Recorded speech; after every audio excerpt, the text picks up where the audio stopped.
We're gonna jump right in with the Galaxy S25 phones. Now, those phones obviously have been on, pre-orders over. You can just buy the phone now, which is linked down below. But you can now trade in, if you have a Pixel 9 Pro or Pro XL, you can trade that phone in and get some money towards it. They'll give you up to 650 bucks for a Pixel 9 Pro phone if you want to get the new S25, 25 Plus, or 25 Ultra. Again, link down below if you want to take advantage of that. Our next story has to do with the Galaxy S25 Edge. This thing, as we know, is the thinnest phone Samsung's gonna release in some time, especially with a 6.7-inch display, but it's also gonna be literally the lightest S25 out of all of them as well. Now, some of the specs that are being talked about, and I've kind of gone through this previously, but just to lock it in here, S25 Edge with its 6.7-inch 2K plus 120 hertz, 2600 nits display. Now, to add on to that though, you're gonna get two cameras, 200 megapixel main sensor and a 50 megapixel ultra wide lens and a 12 megapixel front facing camera. Should still get that Snapdragon 8 Elite inside with 12 gigs of RAM and UFS 4.0 storage.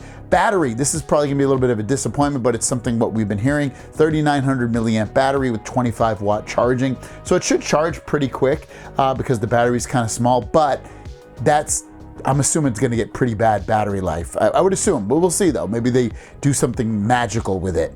Connectivity, S25 is expected to support Bluetooth 5.4, Wi-Fi 7, and USB 3.2. But remember, the coolest thing probably about this is it's very, very thin, but the weight.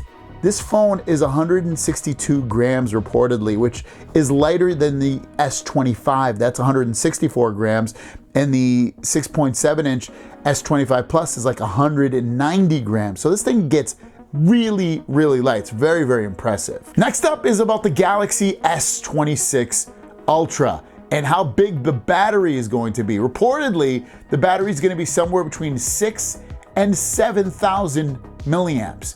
The S25 Ultra is only 5,000 milliamps, and supposedly they're going to use some kind of silicon battery inside that is the same size as the current batteries, so it's not going to add any extra weight or make the phone thicker or anything like that, but it's able to incorporate a bigger battery milliamp inside so you can get better, longer battery life. And this could be what we've been waiting for a really, really long time, especially on the Samsung side. A lot of other phones already incorporate this on the Chinese side, and it looks like we're finally going to get it with the S26 Ultra.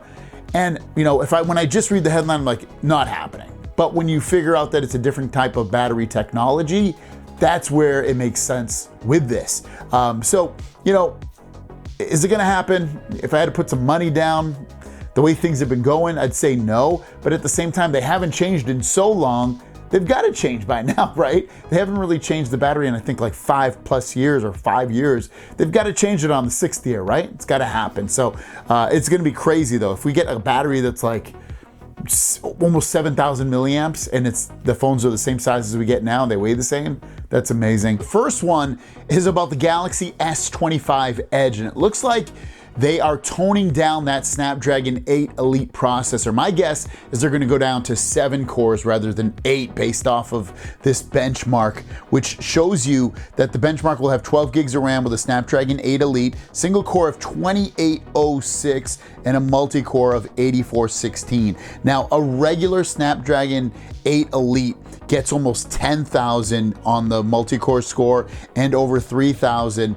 on the single core score. So that's why I'm thinking they're gonna use only 7, maybe even 6 cores. I'm thinking 7 because the new Oppo Find N5, also known as the OnePlus Open 2, which has a Snapdragon Elite, is only going to use 7 cores. I'm assuming this is gonna do something very, very similar. So don't expect the same crazy results on the Snapdragon or the Galaxy S25 Edge because it's so thin. They can't have this phone heat up with limited space to cool down. So it makes sense in a way, but at the same time, you always want the best. But there are sacrifices when things get smaller and tighter, and that's what they look like they're doing with the S25 Edge. I don't think Samsung's gonna fully announce like, hey, we're doing the Snapdragon 8 Elite with only 7 cores, but the score kind of shows that. I don't think we're gonna end up seeing this with anything more than this, so just keep that in mind. Our last story of the day has to do with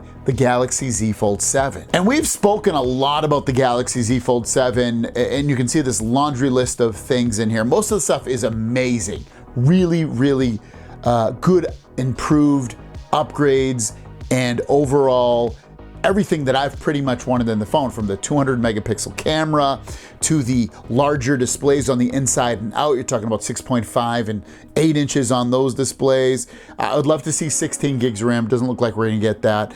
But beyond that, it's pretty much the phone that I've always wanted. And a bigger battery, but it's not gonna get that. But you can read through that list. But the newest thing is that we've talked about the crease, but according to this latest leak, the display crease and visibility rating is at 98.1%, meaning that when you have that crease, it has been decreased, the crease has been decreased by up to 98.81%, so you're not gonna really see it as much as you could on the previous generations of the Galaxy Z Fold 6. And I think that's gonna be a nice selling point for a lot of folks that complain about the crease, being able to see it. They don't like seeing it, it's a turn off to them. But that's really, really good. That's as good as any other phone that'll be on the market right now, and it's about time they did it. It's been up to 7 generations that they're basically not getting rid of the crease, but almost getting rid of the crease. And we're gonna come to a point in probably 5 years where and we see one of these older phones, have it be a Fold 5 or Fold 4 or Fold 6, and we're gonna be like, wow, the crease was huge. Didn't bother me, but it looks terrible now that it's basically gone on the newer phones. I think that's what we're gonna end up coming to. But this phone right here, which I've been hyping up for probably almost over a year for now. We'll say over a year, the OnePlus Open. We've been talking about the OnePlus Open 2 recently because the Oppo Find N5 is coming out very soon, and the OnePlus Open 2 was supposed to be coming out very, very soon, AKA 2025. It is not coming out, and they have an official talk post about this on their forums over on OnePlus, and I'm gonna go through it with you guys. So it says, hello friends, I've been reading all the exciting discussions and speculations on the OnePlus Open 2 in our forum, and I wanna take a moment to thank each and every one of you for your continued enthusiasm and support. As product manager of the OnePlus Open, I feel incredibly proud of what we've built together and how the device has been embraced by so many of you.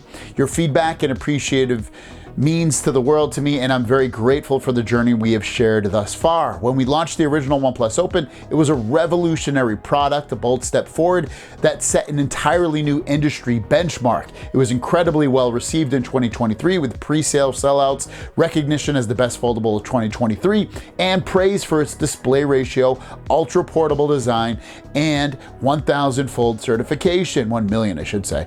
Building on the success, the OnePlus Open Apex Edition, introduced in 2024, brought innovations like advanced privacy features, top-tier RAM and ROM configs, and a stunning new Crimson Shadow colorway, all designed to meet the evolving needs of foldable device users. At OnePlus, our core strength and passion lie in setting new benchmarks and challenging the status quo across all product categories. With that in mind, we've carefully considered the timing of our next steps in foldable devices, and we have made the decision not to release a foldable this year. So you didn't do it 2024, and you're not doing it 2025. While this may come as a surprise, we believe that this is the right approach for us at the time. As Oppo takes the lead in the foldable segment with the N5, we're committed to developing products that will redefine multiple categories and bring your experience that are innovative and exciting as ever, all while aligning closely with our never settle mantra. That said, our decision to pause on foldable for this generation does not signify a departure from the category. That's good news. Oppo's Find N5 demonstrates remarkable advancements in foldable technology, including the use of cutting-edge new material and more sophisticated engineering. We remain committed to incorporating these breakthroughs in our future products. This is not a step back, it's a recalibration. Our commitment to innovation is stronger than ever, and we're excited to bring you fresh, unique experiences that truly never settle. What does this mean for our current OnePlus Open users? For all of you who already own the OnePlus Open, nothing changes. You'll continue to receive regular software updates, security patches, and the exceptional after-sales service you've come to expect from us. You are at the heart of everything we do, and we'll continue to support you every step of the way. Man, where's my OnePlus Open? It's in my pocket. I was looking for it. Man, that's really disappointing. Because this phone in so many ways was ahead, physically anyway, of other phones that are on the market. 16 gigs of RAM, a crease that is not super seeable, nice and thin, big displays on the outside and the inside, decent cameras, not really that great, super fast charging, and stuff that still hasn't been met by other companies. And then we think about the OnePlus Open 2, which was supposed to be even thinner and lighter with better cameras, faster processors, same amount of RAM, same amount of storage. They were going to add water resistance. They were going to add wireless charging, and in the same fast wired charging, if not even faster than ever. And these were things that we're going to be looking forward to the OnePlus Open 2, and now they put this out that they're not going to release that. And what does that mean? Why wouldn't they do it? I think the biggest reason they wouldn't do it is they probably see the writing on the wall in some regards, saying that like, hey, if we release another one, people probably aren't going to buy it, and we're probably just going to end up losing money on it. I think as much as I want the folding line to be the #1 selling phone because I love it so much, the reality is it's not even in the top 10 devices sold. It's still the regular candy bar phones that are. And then added on to that, this is probably still going to be expensive. People don't want to spend that much money on a phone. And if they're still staying in the foldable game, what does that mean? Does that mean they're going to come out with another foldable, maybe not 2025, but 2026? Maybe. I actually think they're probably going to end up going into maybe a flip route, because the flip outsells the fold, and maybe they'll have the OnePlus Flip, and that would sell better than the Open, and they'd be like, okay, here, we got this phone, it sells better, it's more cost conscientious to the consumer, and people can afford it, and it's still cool.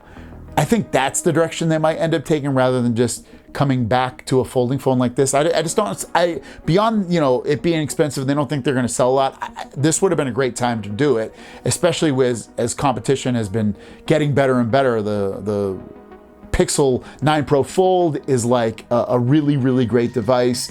And then the Z Fold 6 is great. And then the Z Fold 7 is about to come out in the next, 6 months or so. And that's going to be fairly close in terms of design and features to the OnePlus Open 2 would have been. So it leaves me disappointed for sure, because I love the foldable phones, and the more competition we get, the faster and better it pushes those devices that are its competitors into the next stage of development. So totally disappointed.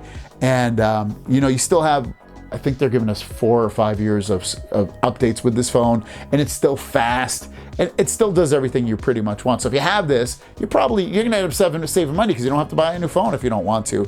But the people that wanted to maybe switch over to the OnePlus Open 2, or were thinking about upgrading to the OnePlus Open 2 from a Z Fold 6 or a Pixel 9 Pro Fold or a Pixel Fold, now they're like, probably won't do that now. I don't want to get a phone that's 2 years old and get, and maybe I'll just wait it out for the next Z Fold 7. So I think at this point, Z Fold 7 and Pixel, whatever, 10 Pro Fold, whatever they end up calling it, will probably be the ones to get, obviously, at that point, especially here in America. The update, it's finally rolling out to the rest of the world for the Galaxy S25 series. It is a 600 meg update, and it brings with it basically just security updates, brings it into the February security updates, and it's a seamless update. So basically it does all the updating in the background, and then you just restart your phone. I'm assuming it's probably gonna take a while, kind of like the Pixel phones do, which I don't like.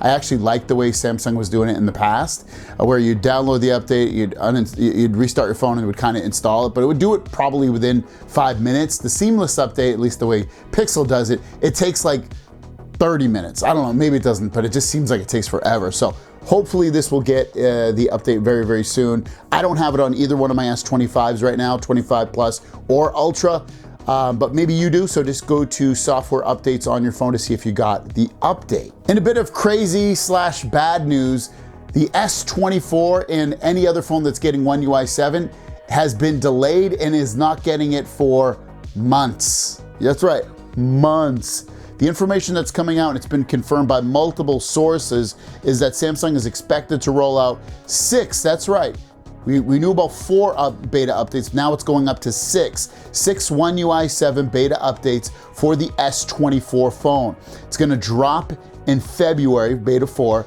Beta 5 will come out in March, and beta 6 will come out in April, paving the way for the feature-packed, stable release. This wait will be worth it, One UI 7.0. Dude, that's crazy. Like this, usually they do the yearly updates and you get the update, especially like from the last year's flagship phone, you usually get it, I think in like January, February. Now it's getting pushed back to April. It's crazy, crazy, crazy. I can't imagine they have that much to work on. I wonder if it's more of a marketing ploy, but they're obviously not gonna say that, but maybe it's not. Maybe there's things to work on that they need to fix on the S24 phones. But then at the same time, what about the Galaxy Z Fold 6 and 5 and 4 and S23s and 2s? When are they gonna get betas, and when are they gonna get stable releases is probably even more important, because only I would probably say thousands of people get the One UI 7 beta or any kind of beta that Samsung puts out. But with stable releases, it's gotta be in the millions. So most people aren't even gonna have this update, I would assume, until late spring, maybe summer, maybe the end of the year, depending upon how old your phone is. It's crazy, crazy stuff. One UI 7 is not even out fully for non-Galaxy S25 phones, but there's already talk of One UI 8 and that it's gonna be coming out sooner than we think. The latest information coming from Universe is that he has the initial information that One UI 8 will arrive sooner than previously thought. Now, if I had to think about that, obviously these operating systems usually come out generally towards the end of the year. So are we back on that pace rather than like, hey, One UI 7's still not out, it's not gonna come out till the spring? Does that mean that One UI 8's gonna get pushed back for another year into the spring? So my question would be, is this coming out end of year, AKA when we would have really thought One UI updates would fully launch, or is it gonna come out with the launch of the Galaxy Z Fold 7? That would be really quick because that's in August. So I'm guessing it's probably gonna end up being the end of this year, but you never know. We might be fully surprised with One UI launch with the Galaxy Z Flip 7 and Fold 7 when those launch in August of this year. And speaking of folding phones, how about tri-folding phones with Samsung's G Fold, also known as their tri-folding smartphone. Reportedly, this is what it's going to look like based off some prototypes, and this is a created image from Panda Flash, and it's very blurred out, but you can see a display. It looks like it'd be the back of the phone, so you'd have a display showing, then in the middle you'd have where the cameras are housed, and then on the right, most likely, it looks like another display, but it could just be the black part of the phone, so it's probably just say no display. So when you have it on its back, again, fully open, you'd see a regular size phone display, the camera, and then just another backing to the phone in general. And you can't see much more than that, but it is interesting when you think about these folding phones and what you can visualize with what they might look like. It looks like it's going to be really, really thin based off this. I mean, you can't see the sides so much, but from what I can see, it doesn't look very thick. And obviously this is not an official image, but this is a concept image of what, based off what we know what it might look like, is what it should look like with the G Fold when it comes out in potentially this year, we're hearing. I'll still be kind of shocked. I'll still be kind of shocked, like I said, if it comes out in the USA. It's not terribly expensive. Like, all these things are gonna shock me if it's not expensive. It comes out in the USA and it comes out in 2025. But more and more stuff is coming out about it, so maybe it really will come out in 2025, and maybe it will be an awesome to use fun phone that just gives us the options to use this phone and phones in general in just so many different ways. When it's in this orientation, on its back, I can't see I'd probably really ever use it like that. It's pretty pointless. Maybe to take photos, that would be the only reason, holding it up like this. And then I have it on the the smaller display, but I can use the back cameras for the best cameras on the phone. But beyond that, I can't think of another reason really why I'd want to keep it like that. The new iPhone Fold could be a passport, as in passport size. We've heard it potentially could be like a 12-inch device, but now there's a new leak coming out that's saying that it could be smaller than a Galaxy Z Fold 6 and a Pixel 9 Pro Fold. The latest information coming out is that a leaker has revealed the apparent screen sizes for the rumored Apple foldable phone, and that the device will be having a 5.49-inch cover display and a 7.74-inch inner display, and it suggests a smaller display size than the Z Fold line, but would be in line with the original Pixel Fold. And that original Pixel Fold was a very, very interesting design and size, and they've since kind of gone away from that. But it looks like iPhone potentially, when they come out with their folding phone reportedly in 2026, that it would carry over a lot of the same size ranges like the original Pixel Fold, making it look like a passport, if you know what a passport looks like. And when I think about this, it wouldn't not make sense to me. Apple generally doesn't follow the norm of what other folks are doing. They kind of do their own thing and then they stick with it for a really, really long time. So it kind of makes sense. I mean, when tablets first came out, everybody's tablets were like, what, 16:9, and Apple stood with a different aspect ratio, like a 4:3 aspect ratio. They might do this with the folding phones as well, having a different aspect ratio, and then we use it and we're like, you know what? This is a lot better and more comfortable than some other phones. So it's probably most likely gonna be short and fat. That's why they mean passport. I don't think this is gonna be, and even still, you know, like 7.74 inches on the inner display, it's still pretty big. The Galaxy Z Fold 6 is 7.6, and then the Z Fold 7 and the other folding phones that are out right now are usually 8 inches, so those are larger, but their outside displays are definitely bigger than the 5.49 inches that would be on that iPhone Fold. I actually think the iPhone will probably call this like the iPassport or iPhone Passport, something like that, something that gives it a really unique name. They have the iPad, they have the iPhone. I guess they could go iFold or something like that, but I think they'll call it the iPhone Passport or something like that. It just makes sense, and it's so ubiquitous with the word passport that you'll just think, oh, I'm gonna grab my iPhone Passport, and you'll be able to use the phone like that. So it's very, very interesting, and it's also makes me think like, hey, would I personally switch to iPhone if they came out with a folding phone? If it was better than Android's what they have, or would it be always a step behind software-wise with multitasking and AI and everything else and notifications and everything else I love about Android? That would be interesting. Would this be better for book reading? Would this be better for going on a website or social media? Because social media generally isn't in a 16:9 aspect ratio. It's kind of like it's 4:3. So this might be the device to get for a lot of things, and I'm very interested in it. So what do you guys think? And what do you think the price would be? Let me know in the comments down below. Have a great day. We'll see you down the road. Peace.